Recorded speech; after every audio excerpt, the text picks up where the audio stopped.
누가복음 9장 말씀입니다. 누가복음 9장 1절로부터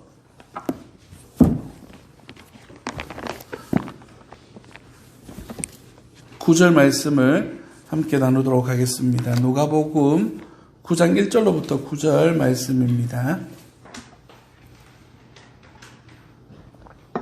제가 한 절 읽고 여러분 한 절 읽고 교독하도록 하겠습니다. 9장 1절 제가 먼저 읽습니다. 예수께서 12 제자를 불러 모으사 모든 귀신을 제어하며 병을 고치는 능력과 권위를 주시고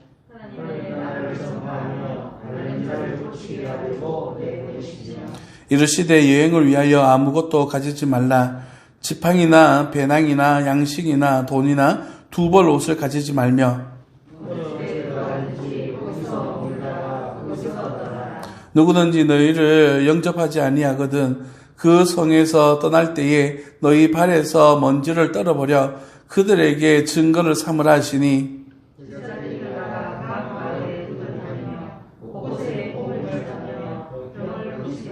분봉왕 헤롯이 이 모든 일을 듣고 심히 당황하니 이는 어떤 사람은 요한이 죽은 자 가운데서 살아났다고도 하며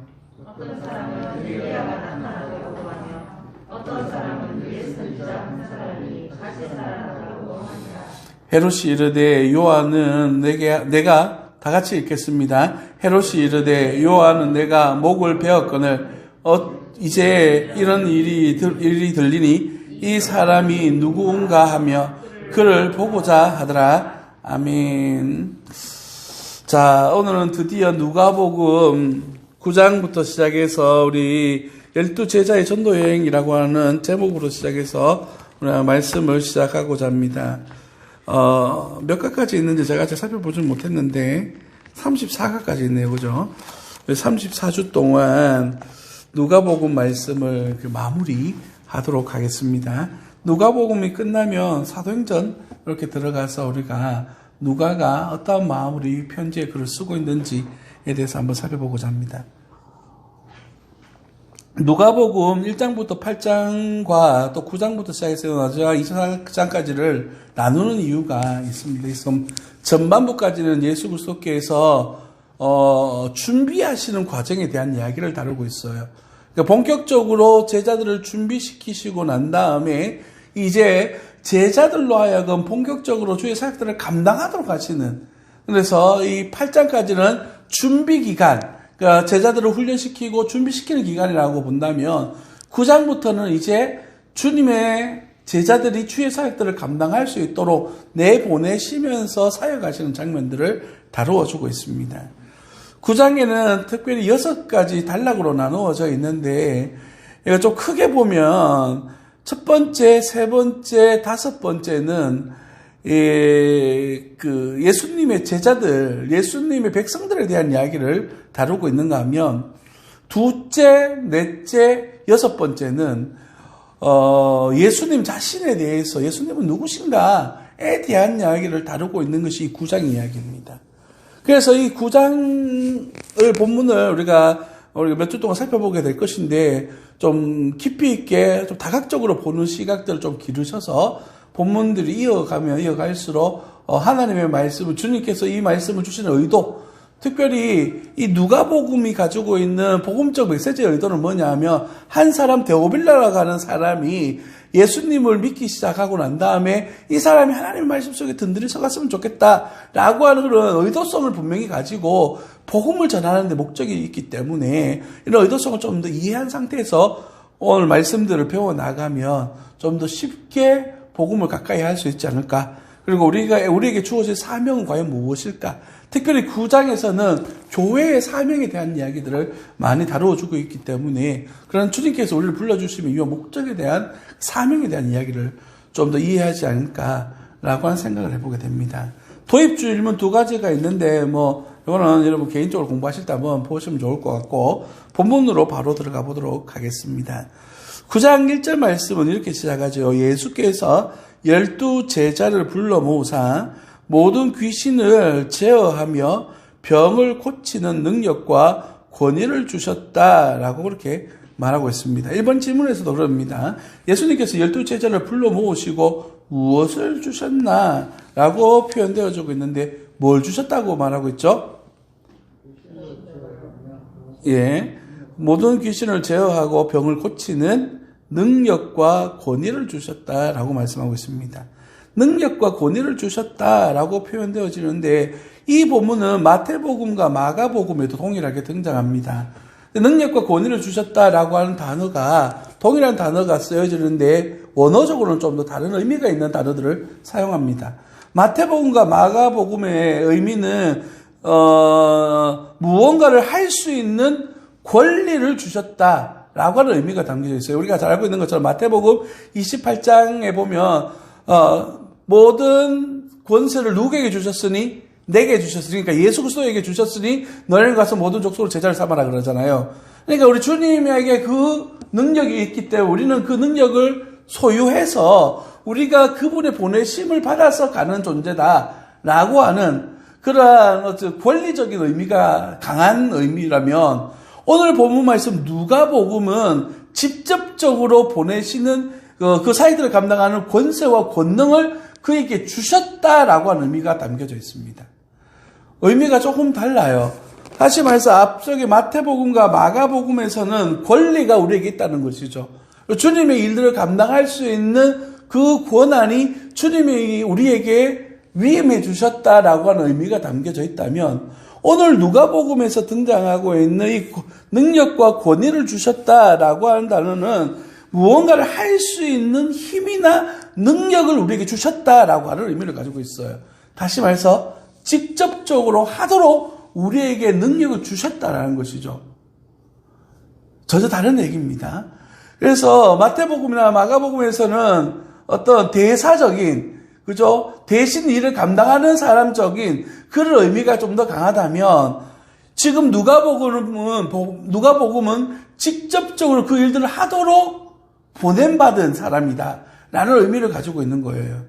제자로서 부름받았다라고 하는 것은 하나님의 사람으로 부름받았다라고 하는 것은 바로 이런 누가복음적 의미에서는 내가 직접 이 일을 해야 된다라고 하는 의미가 강합니다.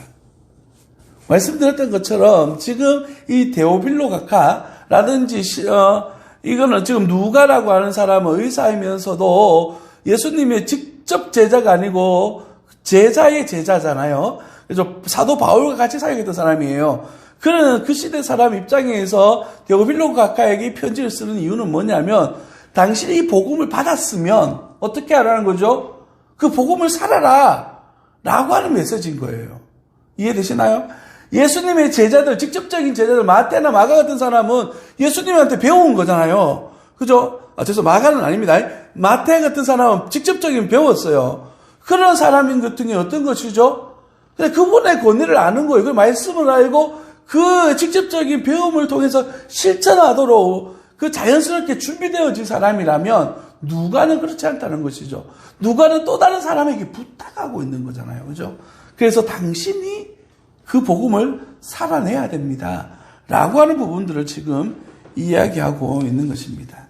자, 여기에서 능력과 권위를 주셨다는 말씀을 이 8장 말씀과 연계해서 생각해 보자면 8장 26절로부터 39절 말씀에 보시면 예수님께서 마귀를 내쫓으셨던 사건들이 기록되어져 있습니다.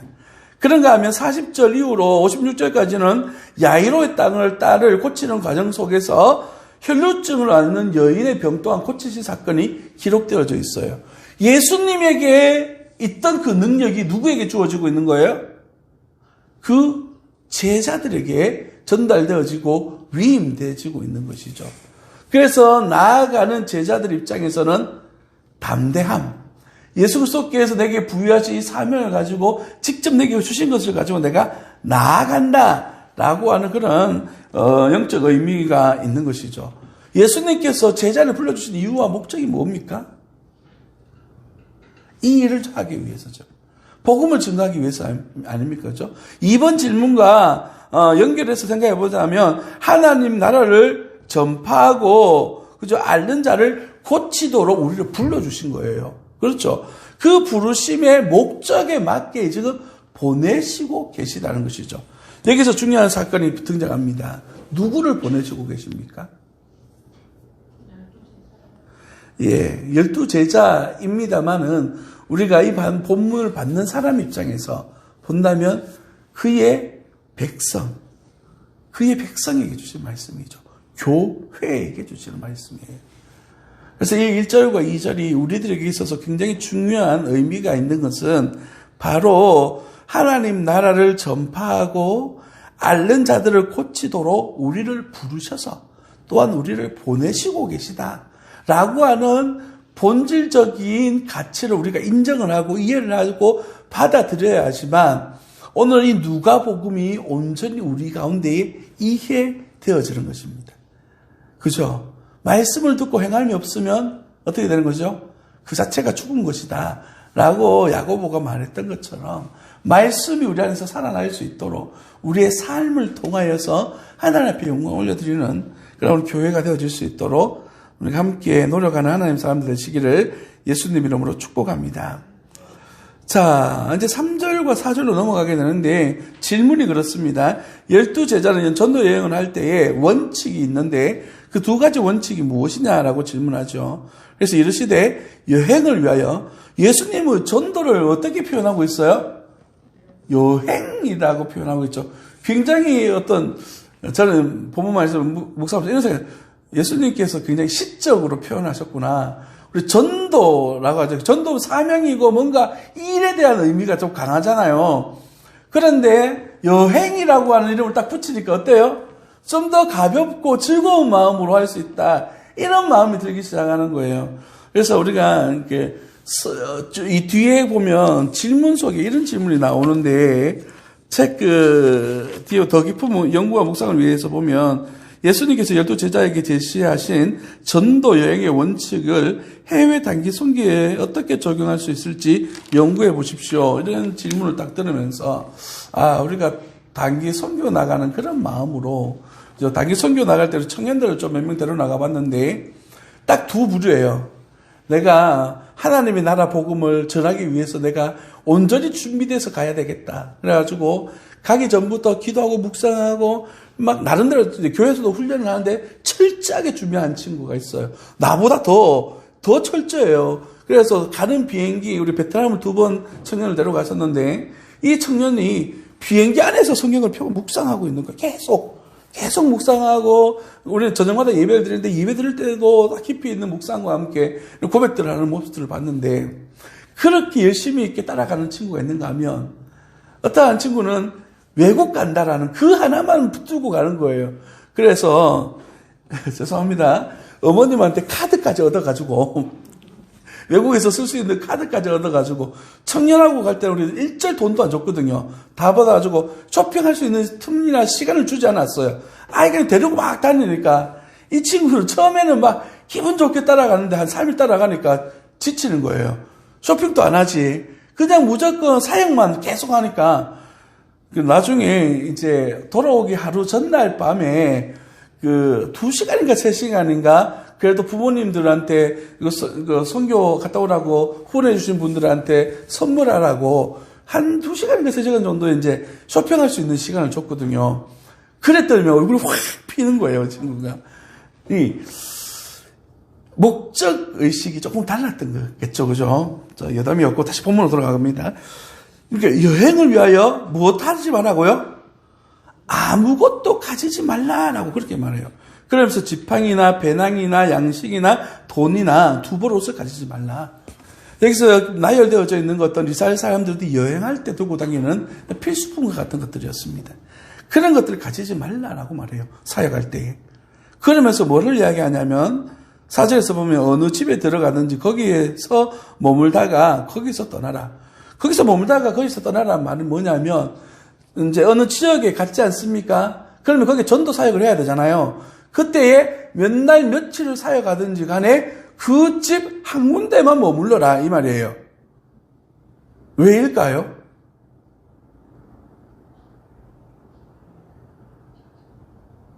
복음을 이렇게 전하잖아요. 전하고 난 다음에 바로바로 반응하는 사람들도 있겠지만 시간이 지나면서 예수님을 더 알고자 하는 사람들이 있겠죠.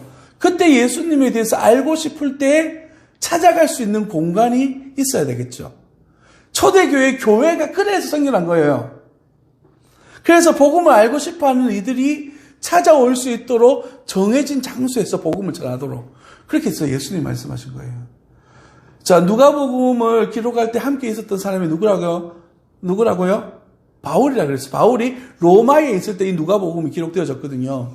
그때 바울이 2년 동안 사역하는 모습들을 보니까 어때요? 감옥에 있었잖아요. 그 당시에 감옥이라는 개념이 우리가 잘 알고 있는 그런 감옥적인보다는 가택연금에 가까운 그런 수준이었다고 로마서를 기록하고 로마에 있을 때는 주로 그런 수준이었어요. 죽기 직전이 아니기 때문에요. 자, 그런 상황 속에서 기록 보면 누구나 보니까 이 찾아오는 거예요. 그중에 대표적인 예가 성경에 기록된 오네시모 같은 사람. 그래서 거기서 예수님을 알게 되고 믿게 되고 또 보냈다가 빌레몬 또 오게 되고 뭐 이런 내용들을 보면 한 군데서 사역을 하는 것들이 얼마나 중요한 것인가에 대한 이야기를 다루어주고 있는데 이 모든 것들이 다 무엇하라고요? 복음을 증거하기 위한 전략들을 가지고 사역해라 라고 하는 의미를 가진 거예요. 그래서 3절로 다시 올라가 보면 아무것도 가지지 말라라고 하는 의미는 과연 무엇일까요? 주의 사역들을 감당하는데 사람의 힘으로 할 수 있다 없다? 없다. 내가 가지고 있는 것들을 바라보면 우리가 이 가지고 있는 것들로 사역하려고 하는 경향들이 있을 수가 있어요. 그것이 아니라 무엇으로 사역하라고요? 하나님의 은혜로 사역해라 라고 하는 말씀과 동일한 의미예요. 내가 무엇을 가지고자 사역하는 것이 아니라 이것을 가지고 하나님 앞에 영광 올려드리도록 사도 바울이 자기 직업을 가지고 사역을 했습니다. 그러나 그가 그 직업을 가지고 있는 목적은 뭐예요?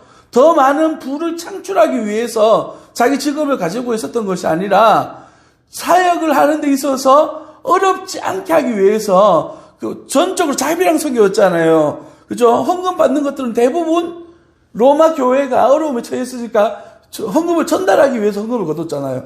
그런 개념이기 때문에 하나님 말씀을 증거하는데 목적을 이루기 위해서 필요한 자금을 조달하기 위해서 자기 직업을 갖췄던 것이지 부를 창조하기 위함이 아니었다는 것이죠. 그래서 여기서 말하고 있는 3절과 4절 12제자가 가져야 될 전도 여행할 때의 원칙은 뭐냐면 복음을 전하기 위한 그런 전략적인 것과 함께 하나님을 바라보고 의지하여서 이 사역들을 감당해야 된다라고 하는 그런 의미가 본문 속에 담겨져 있는 것입니다. 자, 계속해서 보면 5절 말씀에 보면요. 여러분의 책은 4번입니다. 5절 말씀에 보면 이렇게 이야기해요. 누구든지 너희를 영접하지 아니하거든. 여러분, 이거 보세요. 이게 진짜 중요한 말씀인데요. 4절과 5절을 연결하면 이렇게 돼요. 예수님께서 복음을 증가하라고 나가라 그랬어요. 그죠? 그리고 어느 한 집에만 들어가서 사역하라고 말씀하시는데 그 동네가 복음에 대하여서 호의적인 동네라고 말합니까? 호의적이지 않다라고 말합니까? 5절에서는 호의적이지 않다라고 말하는 거예요. 그래서 너희를 영접하지 아니하거든 이라고 말하는 이유는 뭐냐면 많은 사람들이 복음 앞에 호의적이지 않다라는 것을 지금 역설적으로 이야기하는 겁니다. 그래서 그 성에서 떠날 때에 너희 발에서 먼지를 떨어버려라 라고 그렇게 말하고 있습니다. 왜 떨어버리라고 말할까요? 이거는 성전하고도 연결됩니다. 이게 어떤 의미냐면 이런 거예요. 이 사람들은 이제 성전 하나 앞에 나아가 1년에 한 번씩 무조건 가도록 되어 있잖아요. 6월절에 성전으로 갈 때에 내가 우리 동네에 살면서 거룩한 성전이 있는 예루살렘으로 갈 때에 내가 살던 곳에 있던 더러움이 부정함이 묻어서 가면 안 돼요. 그래서 이 동네를 떠날 때 툭툭 털어야 돼. 신발을 또 털어야 되고 옷도 털어야 되고 딱 정리해서 정결한 모습으로 하나님 앞에 나아가야 되는 거예요. 그런데 길이 멀고 과정이 어렵게 되니까 어떻게 된 거죠? 재물들이 상하고 문제가 생기니까 너 그러지 말고 우리 성전에서 판매하는 그러한 성전에서 쓰일 양이나 염소나 뭐 이런 것들 비둘기들을 여기서 사라 해서 그 성전이 예수님이 엎으셨던 장사의 소굴이 되어진 것이죠. 원래 목적은 그런 좋은 의도에서 시작됐던 것이에요. 그런 의미에서의 오늘 본 말씀이 5절 말씀의 의미입니다. 그러니까 여기 있는 것들을 털어버려라 라고 말하는 것은 하나님의 말씀, 하나님의 은혜, 하나님의 권위가 이 도시에 임했는데도 불구하고 그들이 거절하고 하나님의 말씀을 받아들이지 아니하고 하나님의 말씀에 대하여 부정적으로 나와왔으니까 거룩함을, 그 부정함을 가지고 나가지 말고 다 털어버려. 완전히 구별되어져라. 반대로 말하면 거룩을 유지한 상태로 가라 라고 하는 의미가 담겨져 있는 거예요. 이게 구약하고 연결되어져서 이 본문이 5절 말씀에 나오는 것이죠. 자, 계속해서 갑니다. 6절로 가면 어떻게 되죠? 제자들이 나아가 각 마을에서 어떻게 하고 있습니까? 두루 다니며, 그죠? 두루 다니며, 그냥 가만히 있는 게 아닙니다. 두루 다니며 곳곳에다 복음을 전하며 병을 고치고 있습니다. 주신 말씀대로 어떻게 하고 있는 거죠? 6절에서요? 순종하고 있죠. 순종하고 있습니다. 말씀이 선포되어졌어요. 예수 그리스도의 말씀이 선포되어졌을 때에 그 말씀을 받았던 제자들은 어떻게 반응하고 있는 겁니까? 저는 여기 이 본문 말씀에서 두루 다니며 라는 말씀에 포커스를 뒀는데 두루 다니고 있는 거예요. 현장을 누비고 있는 겁니다.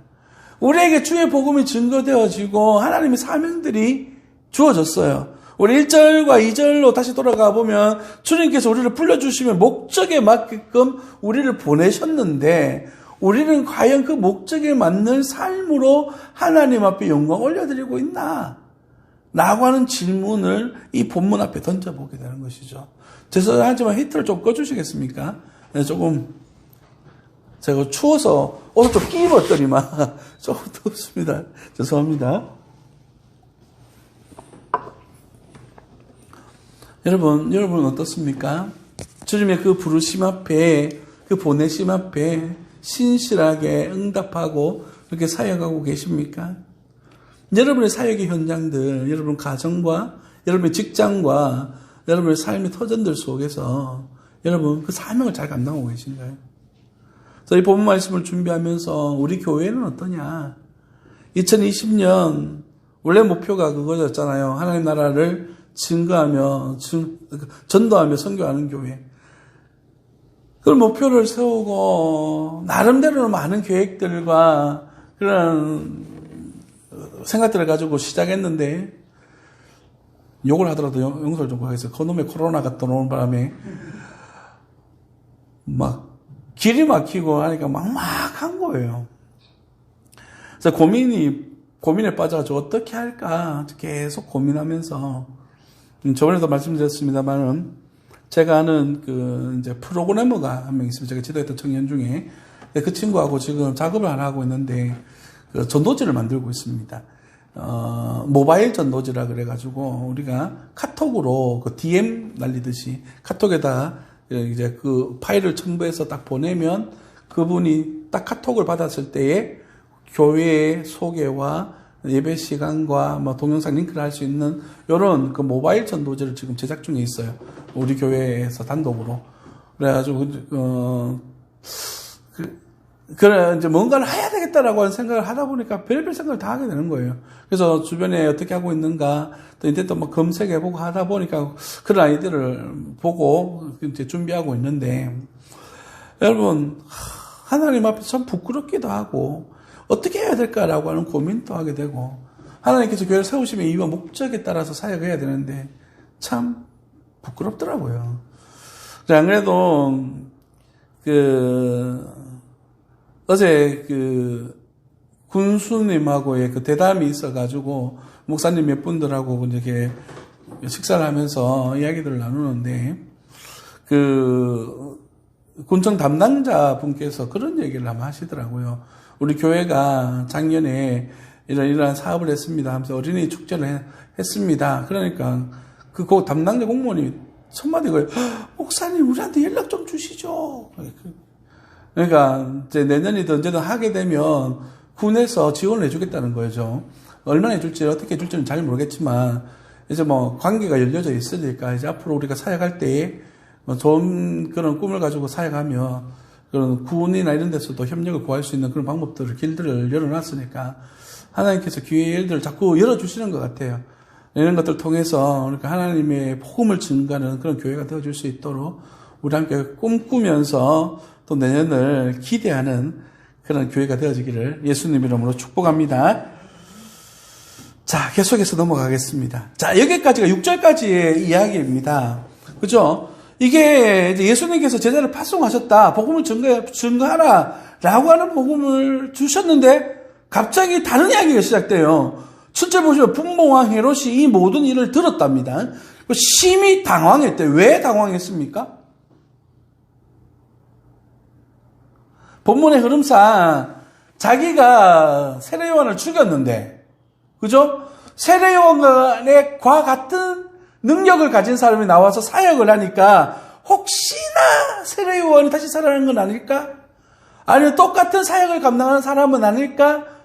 더 나아가서 분위기를 이렇게 조장을 해서 자기 정치하는 데에 해를 가하지는 않을까라고 하는 두려움이 생겨나기 시작한 것이죠. 그래서 9절에 보면 이 사람이 누군가 하여 그를 보고자 하더라라고 그렇게 말하고 있습니다. 결론적으로 7절에서부터 9절까지를 결정적으로 말하면 이 사람이 누구이냐라고 이렇게 질문하고 있어요. 이 사람이 누구입니까? 그죠? 예수님이신데요. 13절에서 누구라고 표현되어지고 있을까요? 13절에서요. 예수께서 이르시되 너희가 먹을 것을 주라 하시니 여짜오되 우리가 떡 5개와 물고기 2마리 밖에 없으니 이 모든 사람을 위하여 먹을 것을 사지 아니하고서는 할 수 없사옵나이다 라고 이렇게 말하고 있죠. 누구예요? 우리에게 먹을 것을 주시는 분이라고 하는 의미를 그렇게 지금 말씀하고 있는 거예요. 그런가 하면 16절에서는요. 매 똑같은 연결됩니다. 그죠? 떡 5개와 물고기 2마리. 그래서 그 백성들을 돌보시는 분으로서 의미를 부여하면서 20절로 가면 뭐라고 이야기하냐면 이렇게 이야기해요. 예수께서 이러시되 너는 나를 누구를 하냐라고 물어보니까 베드로가 뭐라고 대답해요? 하나님의 그리스도입니다. 마태복음에서는 하나님의 아들이십니다. 이렇게 고백을 하죠. 이 지금 예수님이 누구냐라고 하는 분봉왕 헤롯의 질문에 베드로는 그리스도이십니다. 그러면서 앞에 13절과 16절에서 우리를 돌보시고 우리를 살펴보시는 분이십니다. 라고 오늘 본문 말씀은 계속해서 말씀하고 있는 거예요. 그런가 하면요, 35절 말씀을 보십시오. 35절 넘어가면 뭐라고 이야기하냐면 이렇게 해가지고 구름 속에서 소리가 나서 이럴 때 이는 나의 사랑하는 아들이다 라고 말해요. 하나님의 아들이라고 말하죠. 또 곧 택함을 받은 사람이다 라고 말합니다. 마지막으로 우리는 그의 말씀을 들어야 된다 라고 그렇게 이야기하고 있어요. 그래서 앞서 말씀드린 9장을 따로 보면 안 되고 하나로 봐야 된다라고 말씀드리는 이유가 이 9절에서 던지는 7절에서부터 9절에서 던지는 이 사람이 누구냐, 예수님이 누구냐라고 하는 질문 속에는 우리가 믿고 따라야 될 예수 그리스도가 누구인가, 나의 구주는 어떤 사람인가에 대한 우리들의 이해는 무엇인가라고 하는 질문을 지금 던지고 있다는 사실이에요. 본문에 나오는 구절에 나오는 이 사람이 누군가 하며라고 하는 이 누군가라고 하는 질문은 원어적인 표현을 하면 주님이 그 사람이 정확하게 누구이냐 이런 의미를 가지고 있어요. 상세하게 이해하고 있느냐, 상세하게 받아들이고 있느냐, 정확하게 그분을 소망하고 있느냐라고 하는 그런 의미가 담겨져 있는 겁니다. 성도 여러분, 이제 이것을 종합적으로 한번 이야기해 볼게요. 1절부터 시작해서 6절까지 우리 주님께서 우리에게 부여하신 그 사명을 감당하고 있는데 정말 이 사명을 주시는 그분에 대한 이해와 그분에 대한 나에 대한 생각이 없으면 그분의 일을 감당할 수가 있을까요? 없을까요? 나에게 이 사명을 주시는 분에 대한 온전한 믿음과 신앙이 없다면 그 사명에 대해서도 우리가 온전히 감당할 수가 없는 거예요. 교회가 왜 하나님의 말씀을 배우고 성경 속으로 자꾸 들어가고자 노력하나요? 그거는 하나님에 대하여 깊이 알기 위해서요. 우리 하나님에 대해서 알고 예수 그리스도에 대해서 알아야지만 그분의 일을 할 수 있고 그분의 뜻을 행할 수가 있는 거죠. 그래서 요즘 제가 짧은 생각에 하나님께서 왜 이 때에 코로나를 주셨을까? 라고 하는 질문들을 던져볼 때마다 드는 생각이 뭐냐면, 지금까지 한국교회가 이 세계의 교회들이 잘못 가고 있었지는 않았나? 이런 질문을 자꾸 하게 돼요. 무엇에 집중하고 무엇에 열을 올렸나? 라고 생각해 본다고요. 재미있는 사실 하나를 이야기해 보자면, 요즘 코로나19로 인해서 교회가 많이 어려워졌잖아요. 많이 어려워졌는데, 그 어떤 신문에 보니까 15,000교회가 문을 닫았다라고 하는데, 최근에 몇몇 교회들은 지금이 호기다 해서 교회를 건축하고 있어요.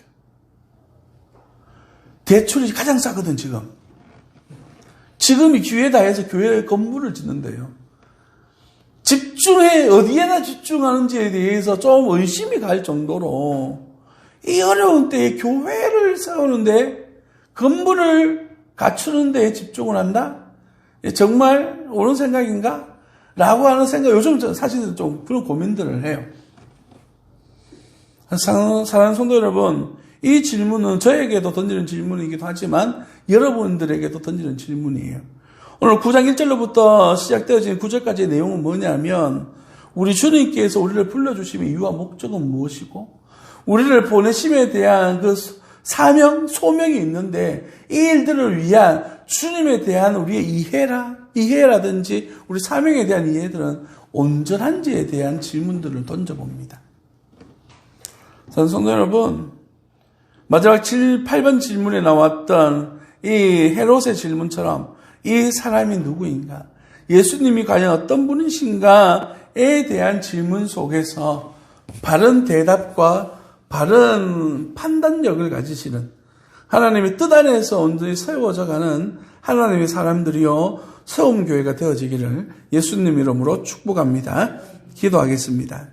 살아계신 아버지 하나님, 은혜와 사랑을 감사합니다. 오늘도 주시는 귀한 말씀으로 사랑하는 주의 자녀들이 훈련받으며 주의 말씀 앞에 세워지고 있습니다. 예수님께서 12제자를 보내시며 그들에게 권세와 권능을 부여하셨습니다. 주의 복음을 감당할 수 있는 능력을 주시면서 이 사명을 부여하셨는데, 오늘날 이 말씀을 받고 있는 우리들 또한 이 사명에 대하여서 믿음으로 감당할 수 있도록 도와주옵소서. 아무것도 가지지 말고 오직 주님을 의지하게 하시고, 어느 집에 들어가든지 그곳에서 아버지 한 자리에서 주의 복음을 증거할 수 있는 영적 은혜가 있도록 도와주옵소서. 헤롯이 이 사람이 누구인가 라고 질문하는 질문 앞에 믿음으로 순종할 수 있는 하나님의 사람들이 되어줄 수 있도록 도와주옵소서.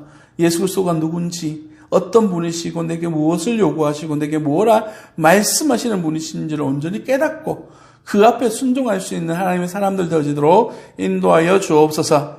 거룩하신 예수님 이름으로 감사하며 기도드립니다. 아멘. 찬송가 500장 우리